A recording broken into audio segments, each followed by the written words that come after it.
刘兴居和刘长的叛乱虽然已被平息，但诸侯王对朝廷的威胁依然存在。那么，刘恒又会采取什么样的措施呢？汉朝与匈奴之间的恩怨已久，那么到了汉文帝时期，面对匈奴的进犯，汉朝又是如何应对的呢？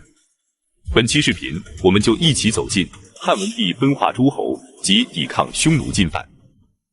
贾谊，一个少年天才，才20岁出头，就受到了汉文帝的重用。28岁时，他便给汉文帝献上了陈政事书及著名的《治安策》。《治安策》被称为西汉第一雄文，他高瞻远瞩地提出了一整套的政治架构，包括对抗匈奴、重农抑商、重儒抑法、尊卑有别等各个方面。他不仅提出了问题，还都给出了具体的解决方案。他用极长的篇幅说明了诸侯王必反的道理。不但异姓王会反，同姓王也会反，之所以不反，只是因为诸侯王暂时还不够强大，因此必须要分割诸侯王的权力，从而达到中央集权的目的。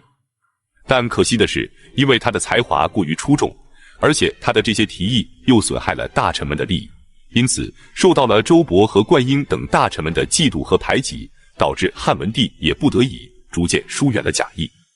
最终他抑郁而亡，年仅33岁。伟人曾为他写下诗歌《七律·咏贾谊》。他的论著虽然在当时没有发挥出应有的作用，但对后世却影响深远，特别是在汉武帝时期。当然，汉文帝虽然没有完全推行他对诸侯王的改革，但还是用2个诸侯国做了试点。公元前164年，齐王刘泽去世，因为刘泽没有子嗣，于是汉文帝就趁机将齐国一分为6。算上之前已经分出去的城阳国，一个强大的齐国彻底被肢解为了7个小国。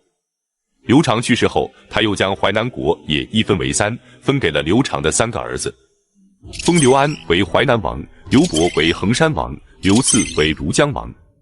解决了诸侯王的内忧，我们再来看匈奴的外患。匈奴与汉朝的恩怨由来已久。公元前200年，刘邦率领32万大军征伐匈奴，本打算一劳永逸地解决匈奴之患，没想到刘邦本人竟被匈奴围困于白登山，差点性命不保。之后便开启了汉匈和亲的先河。公元前192年，也就是刘邦去世的第3年，匈奴的冒顿单于突然给吕雉写了一封情书，对吕雉说：“我生在荒山草泽之中，长在放牧牛羊之地，我多次到达汉朝的边境，好想去看看中原的繁华。现如今你没有了夫君，我也独自一个人生活，我们2个国君都很寂寞，不如我们一起生活，各得其乐。”面对如此轻佻的国书，不仅是对吕雉的莫大侮辱，也是对大汉王朝赤裸裸的挑衅。吕雉立即召见陈平、樊哙、季布等大臣们商议对策。樊哙愤怒请命，愿领10万精兵荡平匈奴。季布马上说，樊哙说出这种话，就应该立即拉出去斩了。高祖当年率领32万大军，尚被围困在白登山，不得已才采纳了娄敬的和亲政策，换取了短暂的和平。现如今我们还没有从秦末的乱世中彻底恢复过来，怎么能再动刀兵，置大汉王朝的安稳于不顾呢？况且匈奴本来就是蛮夷禽兽，何必要跟他们一般见识呢？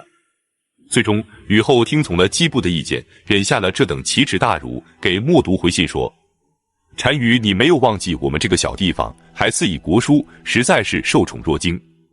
可我现在年老色衰，牙也掉了，走路也不稳了，单于可千万别误听了他人的不实之言，耽误了自己。”吕雉不仅礼貌地回复了冒顿的挑衅，还赠送了车马等礼物给匈奴。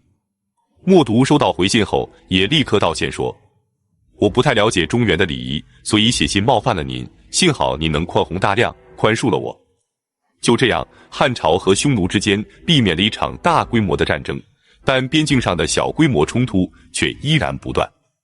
到汉文帝即位后，对待匈奴也一直采取的是克制忍让的态度，避免与匈奴大动干戈。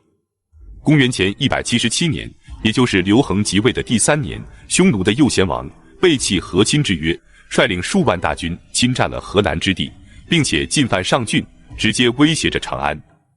汉文帝派遣灌婴率领8万5千名骑兵开赴高卢迎击，右贤王退走，汉朝也不再追击。公元前174年，默读单于去世，由其儿子姬玉继位，即老上单于。老上单于上任后，汉朝又选派了皇族之女去做单于的胭脂。陪同公主一同前往的宦官中行月不想去，但选上了他就不得不去。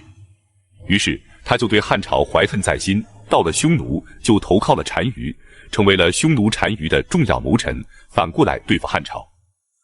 而汉朝方面也出现了一个人，要用一系列的方式解决匈奴之患，他便是晁错。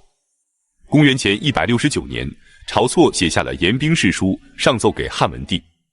他提出要用以蛮攻蛮的策略对付匈奴。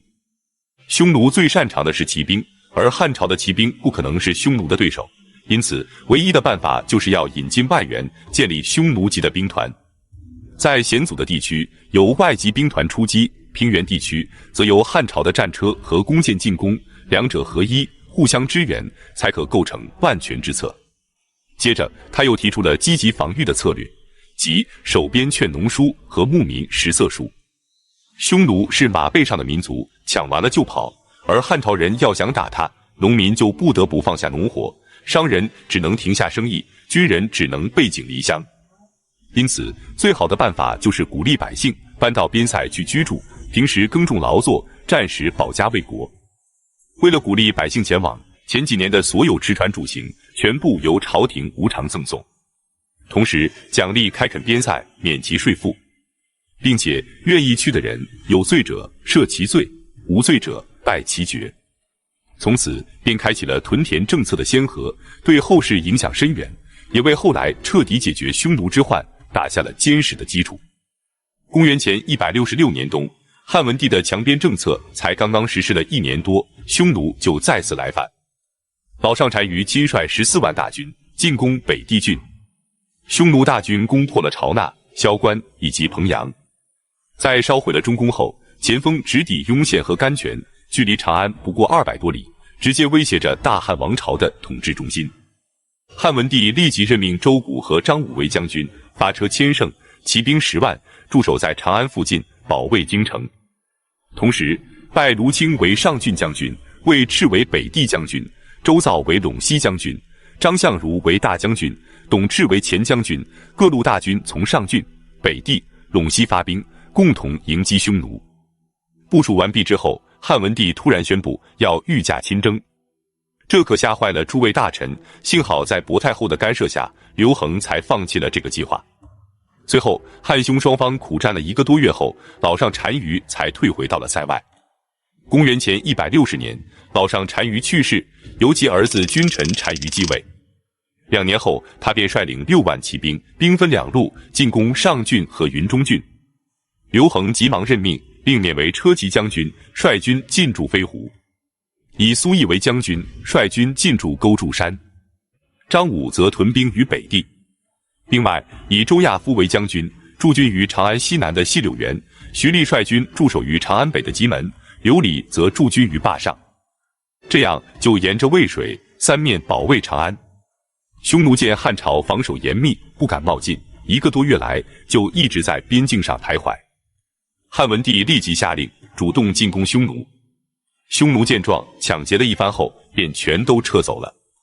就这样，面对匈奴的屡次犯边，汉文帝一直采取的是克制忍让的态度，一边休养生息，一边厉兵强国，特别是屯兵牧马的政策，为后来大规模的反击匈奴提供了重要的保障。而大汉王朝要彻底解决匈奴之患，还需要2代人的努力。